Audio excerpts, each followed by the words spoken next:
You're listening to the Tony Kinnett Cast on 93 WYBC. WCYTV Here on the Daily Signal.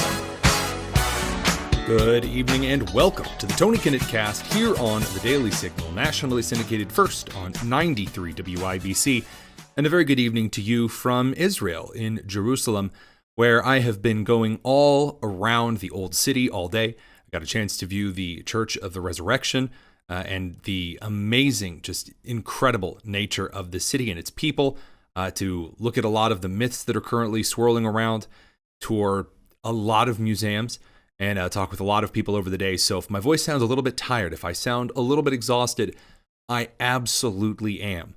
But while I was contemplating, scratching the hairs on my chinny chin chin, deciding whether or not we were going to continue with the show this evening, or maybe something exceptionally abbreviated, because this was the Monday of Mondays on this kind of a trip, I got a certain text because back home in the beautiful Monday morning of the United States, President Trump stepped up in front of the American people and made one of the greatest announcements of his administration. I don't even have time to tell you to wait before I give you my opinion on it. It's an excellent thing. Here you go. I'm announcing a historic action to rescue our nation's capital from crime, bloodshed, bedlam, and squalor, and worse. This is Liberation Day in D.C., and we're going to take our capital back. We're taking it back. Under the authorities vested in me as the President of the United States, I'm officially invoking Section 740 of the District of Columbia Home Rule Act. You know what that is? And placing the D.C. Metropolitan Police Department under direct federal control, and you'll be meeting the people that will be directly involved with that. Very good people, but they're tough, and they know what's happening, and they've done it before. In addition, I'm deploying the National Guard to help reestablish law, order, and public safety in Washington, D.C., and they're going to be allowed to do their job properly. Again, this is an excellent thing. I've said it before, the President of the United States needed to federalize Washington, D.C. Washington, D.C., as we know it, really should not exist. All of those residences and all of the people living there, again, with some of my colleagues over here on right-leaning radio shows, talk shows over here on our delegation in Israel, we had a fun argument on the bus because I promptly decided to, in my very Hoosier fashion, say Washington, D.C. stinks. It is a festering, swampish hellhole and should never have existed in the first place. And realistically, you could take the federal buildings, and by that I mean Congress in the Capitol, I mean the Supreme Court, a couple of the monuments, and the White House.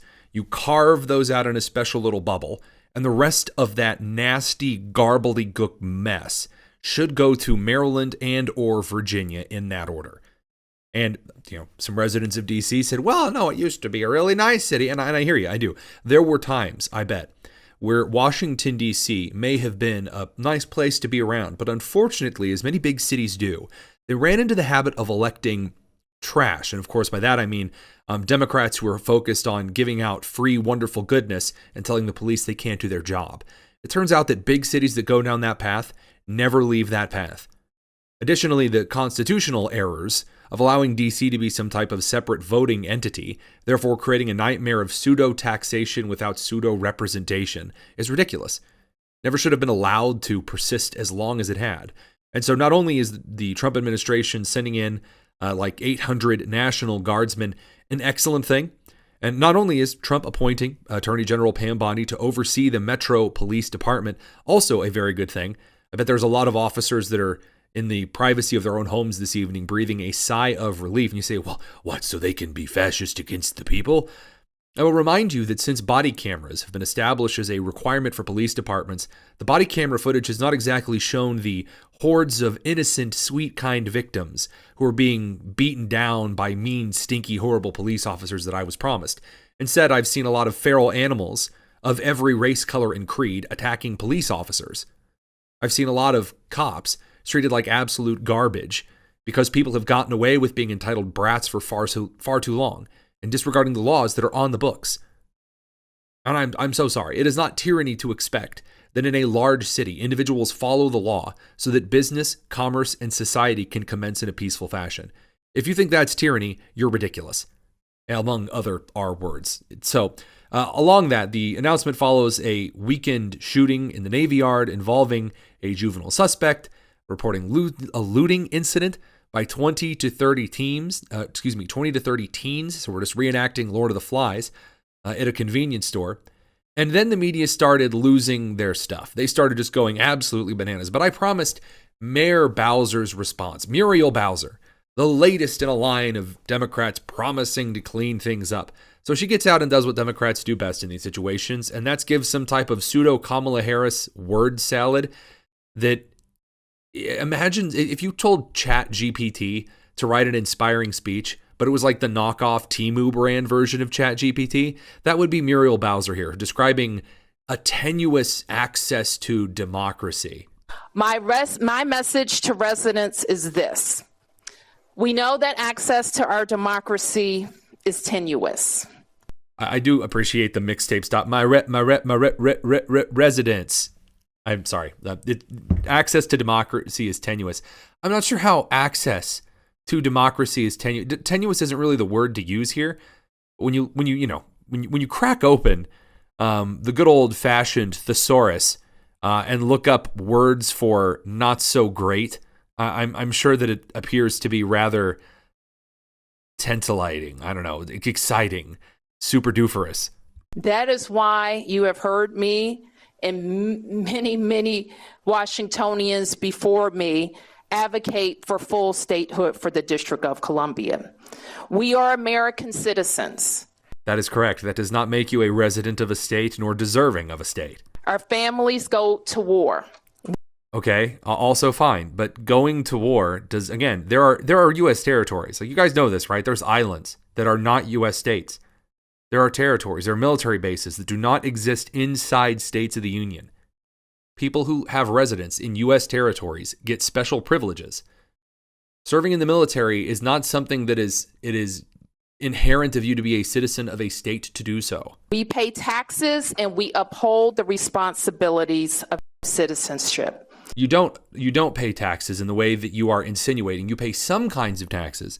You do not pay other kinds of taxes. And the law is very, very particular for people who live in Washington, D.C. Now, they do pay high taxes to Washington, D.C. because you're a festering Democrat swamp of garbage who doesn't know how to manage its own money. And while this action today is unsettling and unprecedented. Unsettling. Again, I'm not going to go too hard on her because I'm very tired and words are very difficult. But if this is some kind of a pre-prepared press statement, I mean, she doesn't even look nervous. She just looks sauced. I can't say that given some of the rhetoric of the past that we're totally surprised.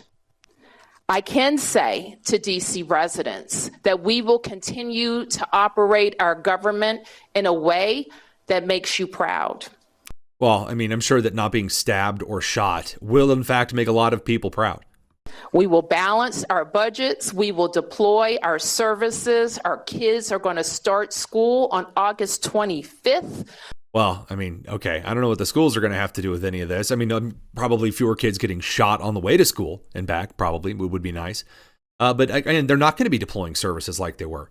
The Trump administration and the federal government is taking back control of services in Washington, D.C. as they should. So again, not that she's not even making empty promises here. She's just blatantly misleading the people of D.C., pretending as though they're occupied by a foreign government. No, you're occupied by your own government, by the laws on the books, just for such a time as this. And we will work with the federal government to do the things that they should do for our city. I'm sorry, she talks for 30 more seconds, and I'm just not going to sit here and listen to it.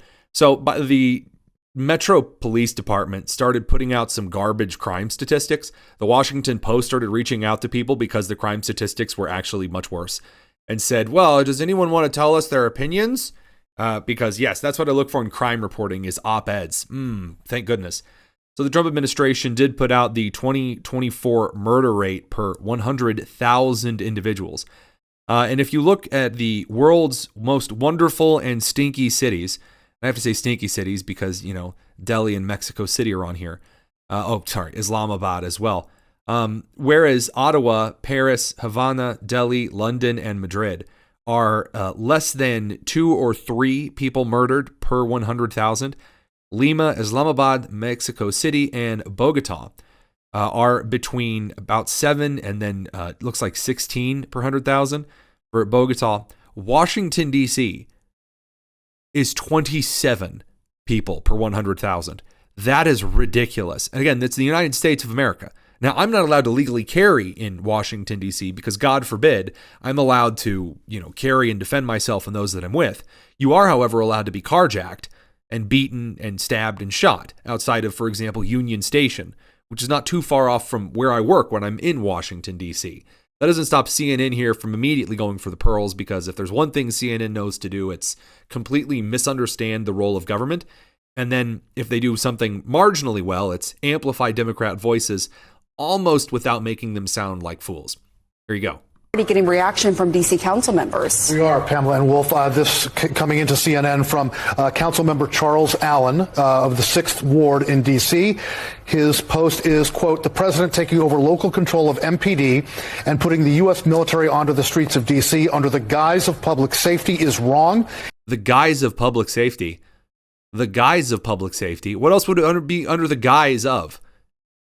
That doesn't make any sense. The guise of public safety. Yeah, I mean, people are getting stabbed and shot. I've seen them. I've seen them stabbed. I've seen them shot.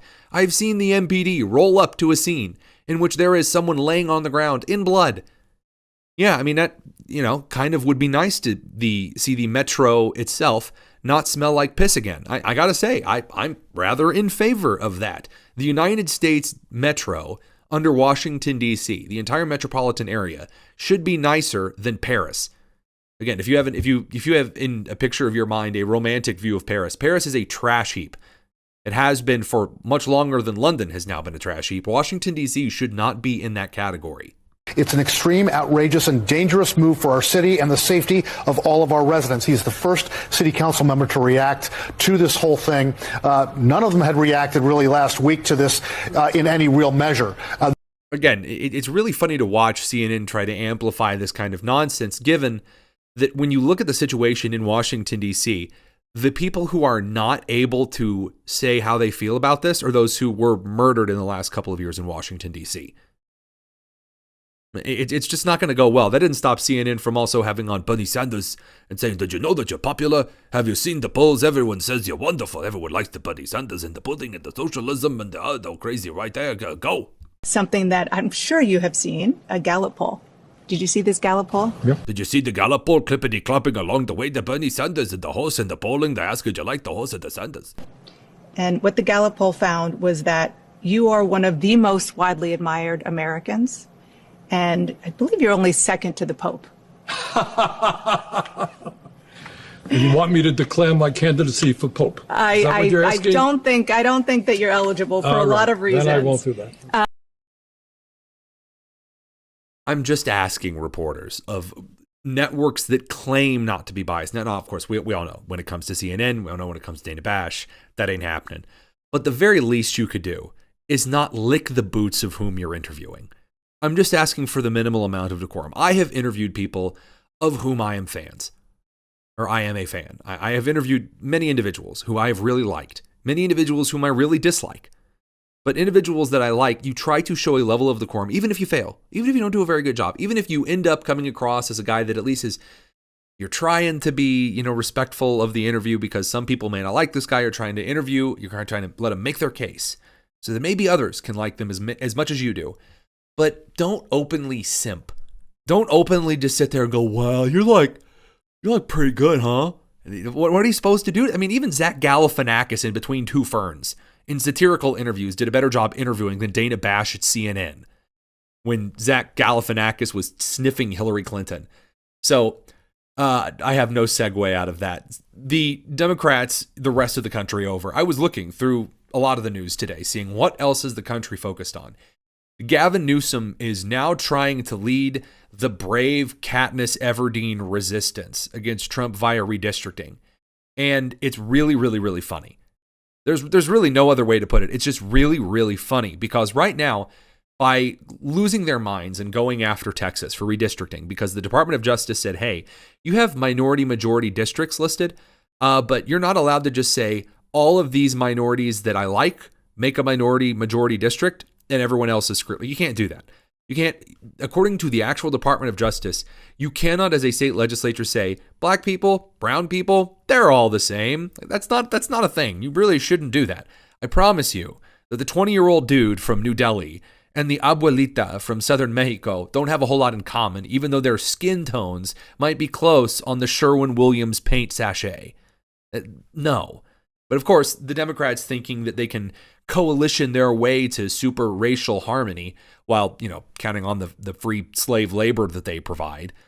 The idea that going after Texas was going to be the move in this administration, that going after Texas and saying, Texas is terrible. In fact, Texas, if you go through with redistricting, then we're going to redistrict, which was a hilarious threat for the governor of Massachusetts to make, a state with 0 Republican seats in Congress.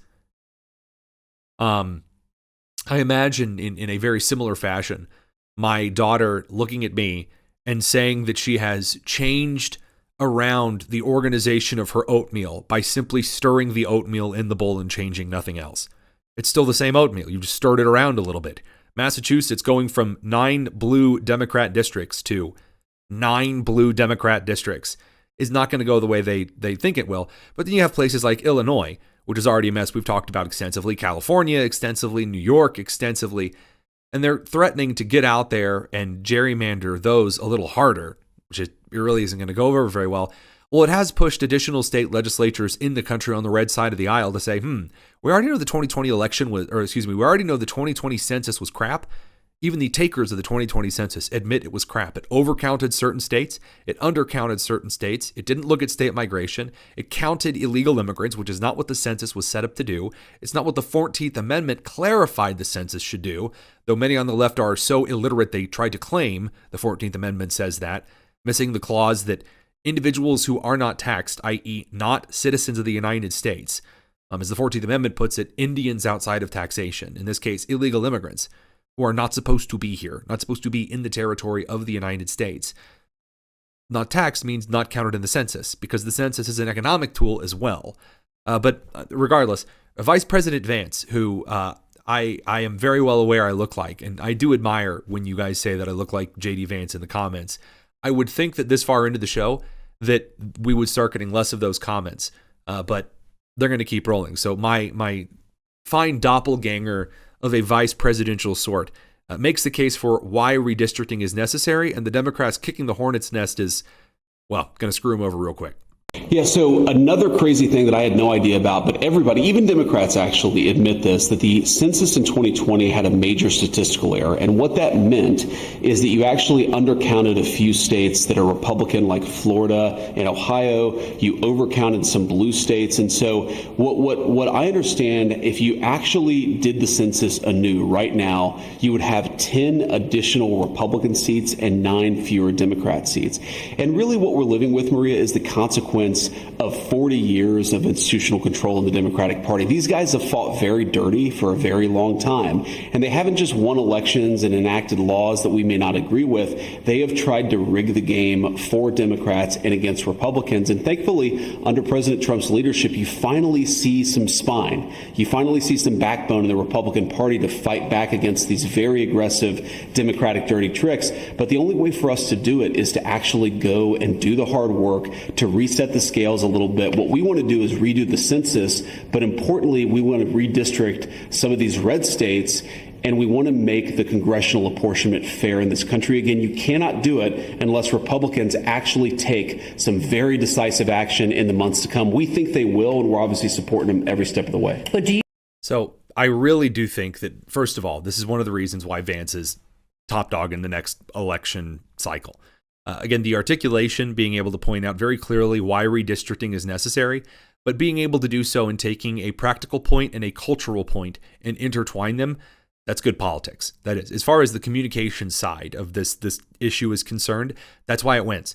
Because essentially he makes the case for two things. Number one, the objective measures by which we are supposed to live by are not objective, and they were done poorly. And the results of doing so has criminally hurt those in the United States on a representation level. When you goof up the census, when you goof up labor statistics, and those have a major impact on things like interest rates, when you goof up things that are supposed to be objective, dogmatic, easily understandable, objective, no problem numbers. Like, these are not something that, neither of these are things that people in the United States should have qualms over. They're supposed to be definitive numbers. When people get those wrong, people get hurt. So therefore, we need to do it right. That's point number one. Number two is that if the left is going to play dirty, the right is going to play by those exact same rules. I've said this before, this is a very good move. The idea of people suggesting, oh, we're sliding into the slippery slope of whatever. No. You are not going to win a game by being the bigger, better man and refraining from... Those kind of people get curb stomped. They do. There is not a single group in history that when the idiots were acting like idiots said, just ignore them, Charles. We're aristocrats and we do not lower ourselves to such pedantry. Those people get curb stomped or guillotined. You have to make sure that when radicals decide to make stupid decisions, that you show them very clearly the consequences to stupid decisions. That is not fascism. That is not rising to the foolishness of scornful and stupid children. No, that is making sure that if someone chooses to play stupid games, that you give them their very due and earned stupid prizes. That if you decide that you are going to rig the system in your state, that there are other states in this country who are going to counterbalance you. And then when the Supreme Court steps in, everyone gets clocked. Because if it's just one or two states kind of goofing around slowly over a long period of time, Supreme Court might not step in. But now, if you have Ohio and Missouri and Indiana and Texas and California and New York and Massachusetts, I guess, trying out this redistricting stuff, well, then all of a sudden when the Supreme Court comes in and Clarence Thomas slam dunks the basketball in Ketanji Brown Jackson's face, who's probably going to figure out then that we even have states. Boy, is she going to be surprised. That's going to be a moment that will reset a lot of things to status quo antebellum, like we did with judicial situation from over the summer. So I think that right now what we're looking at in the country is a very important, again, we can talk about the theoreticals as to whether or not certain states are going to gain certain leads. We'll get into this in the next couple of days. I actually want to wait just a little bit here. I want to see one quick clarification from one clerk at the Supreme Court level. But other than that, I do believe right now the Democrats have once again gone way too far, way too fast. And by going after Texas for what is a pretty moderate redistricting, believe it or not, and you can say, oh, it's going to be a lot more red. Well, it just so happens that according to the Department of Justice standards, it's really the only way that Texas could have gone. I know, I'm shockingly shocked. However, in this particular instance, by freaking out about it, the left is now prepping the groundwork for all of their decades of gerrymandering to get stuffed at the top of, well, you know, it's let's just say that it's going to be like LeBron James up against Angel Reese. Doesn't matter what Angel Reese puts up, LeBron is going to push that right down. So those things said, Gavin Newsom has now suggested this is all about Trump. I guess that he's going to try the illegal immigrant and like the immigration bill thing during the election where it's Trump, you got to call off your legislators. You got to stop them. Because in California, we're trying to play by the rules, but they're obviously just listening to you because they're your bulldogs. You got to pull them off, call them off, or else I'll get mean. I'll let the other half of my state burn down. That's Gavin Newsom's approach.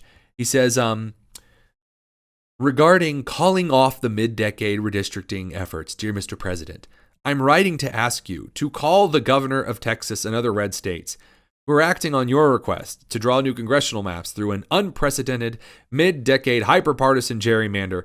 Not unprecedented. Lots of states do things mid-decade. Hyper-partisan. California looks like Eastern Europe in its electoral map. Shut your mouth. Gerrymander. Yes, we all know that redistricting slang is gerrymander. Congratulations. To rig the upcoming midterm elections.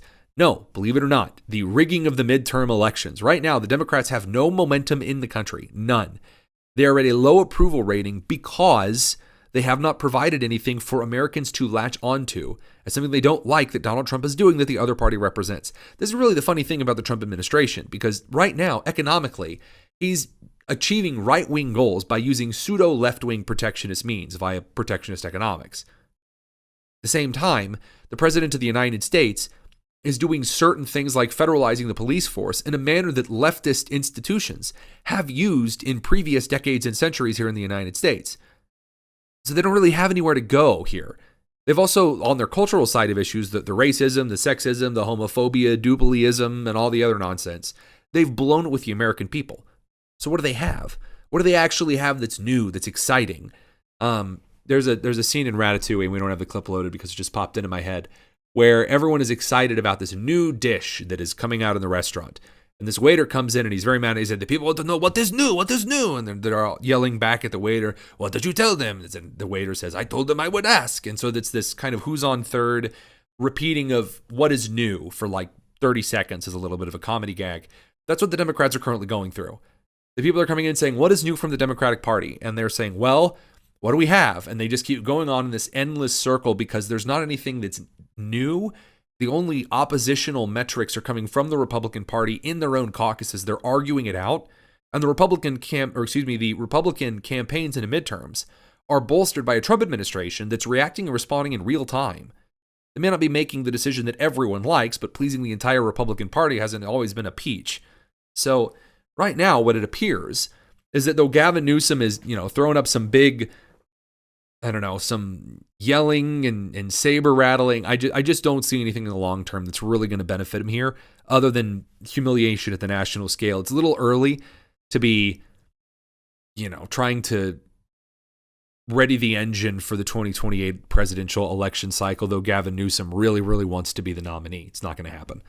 That brings us to Ukraine and Russia because the President of the United States announced that he will be flying to Alaska to meet with Vladimir Putin this Friday. Check it out. Well, we're going to have a meeting with Vladimir Putin, and at the end of that meeting, probably in the first 2 minutes, I'll know exactly whether or not a deal can be made. How will you know that? Because that's what I do. I make deals. Now, I appreciate the response from the president at that moment for a couple of reasons. First of all, because I was sitting with the White House correspondent over at the Daily Caller, Reagan Reese, who we just had on the show. She's also over here with me in Israel. We really enjoy this kind of candor because it's a stupid question from reporters. There are stupid questions that come from reporters. They're like, well, how come? And it's an obvious answer. You remember those people from class where the teacher would say something extremely obvious and that one kid nobody likes would stick their hand in the air and everyone would just groan inwardly. Yeah, those people grow up to be correspondents in the White House. So the President of the United States, yes, he is in fact on a winning streak because he has not, I won't say discovered, but he has more perfected the art of using the economic powerhouse of the United States in a way that the military backs them up, but is less needed in every single negotiation because Trump says, well, how about if you don't do what I want, you're just going to be broke. So broke like you've never seen before. You're going to be destitute. Your kids are going to be destitute. Your wife could be a prostitute. Who knows? To make money. Like that's the kind of thing that Trump says to foreign leaders. I mean, seriously, that's how the President of the United States operates when negotiating deals. He comes in and says, you're going to be broke if you don't do what it is the United States looking for here. And you have Vladimir Putin that says, okay, well, fine. What are you going to do to Russian people? And Trump's like, how about all your trading partners are dead and broke and they can't trade anything with you either?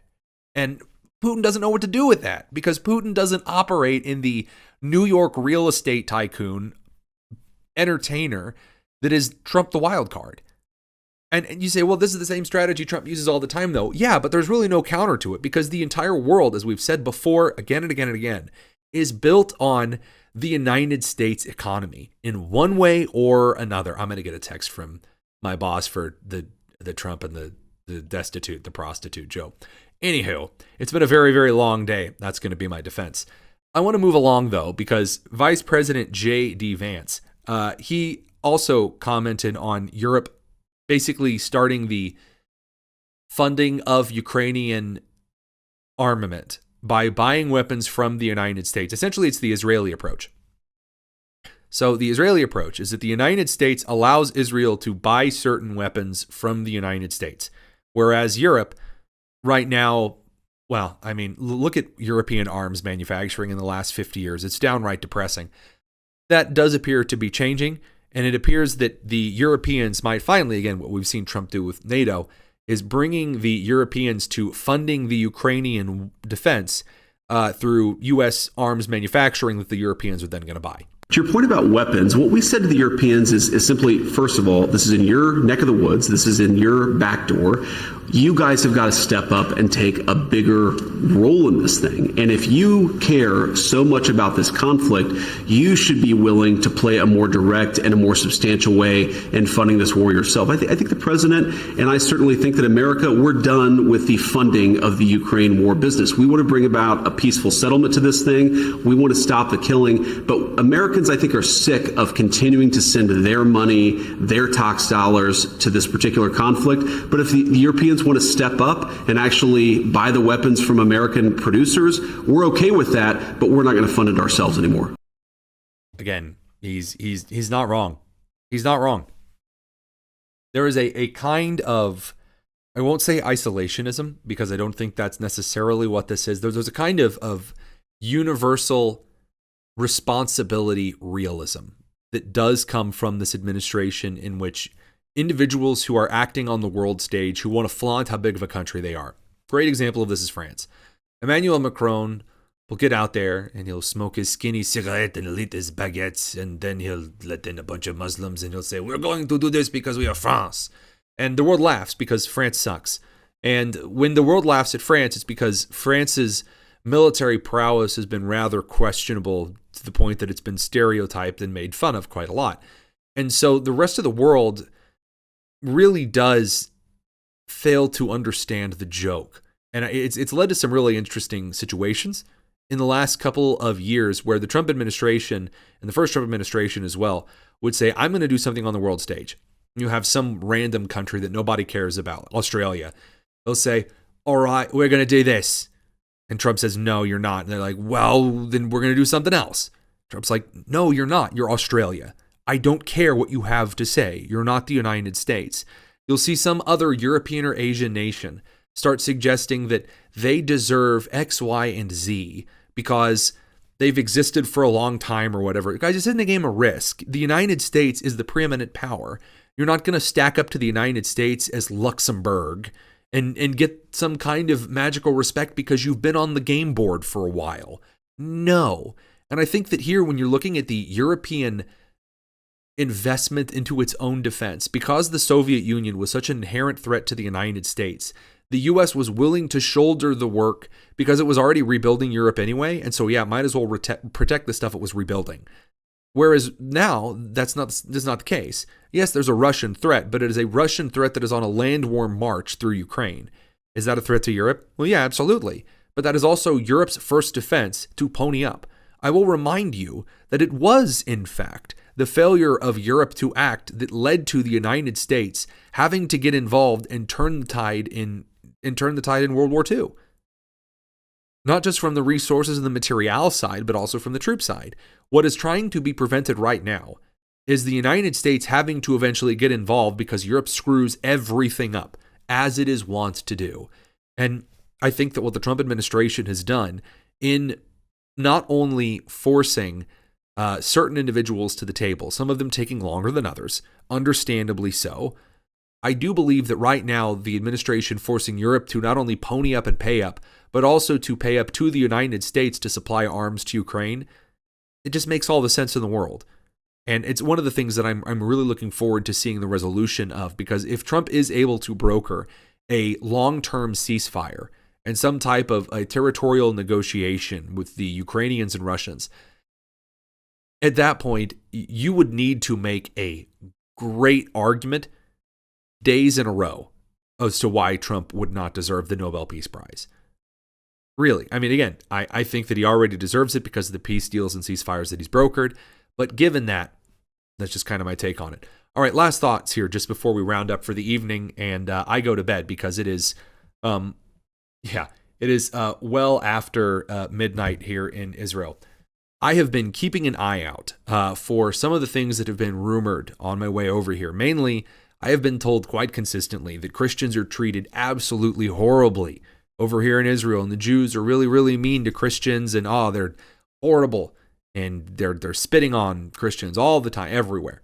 And so I'm keeping an eye out for that. Now, so far, in talking to individuals who do not appear to be Christian while I'm over here, have I detected any of that at all?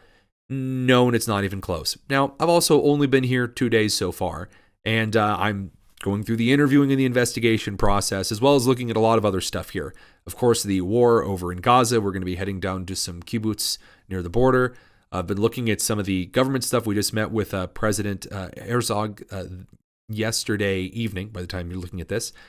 There's a lot of interesting stuff that we're up to over here at the moment with some of the radio hosts and correspondents and folks that I work with in kind of these circles. So I'll have a little bit more on that later. I am deadbeat tired, and so I am going to press the button and wish you guys all a very excellent evening. Thank you so much for stopping by. We'll be back tomorrow, hopefully, unless something goes awry, fingers crossed. This is the Tony Kinnett Cast here on the Daily Signal, live from Israel, nationally syndicated and first on 93 WIBC. Take care.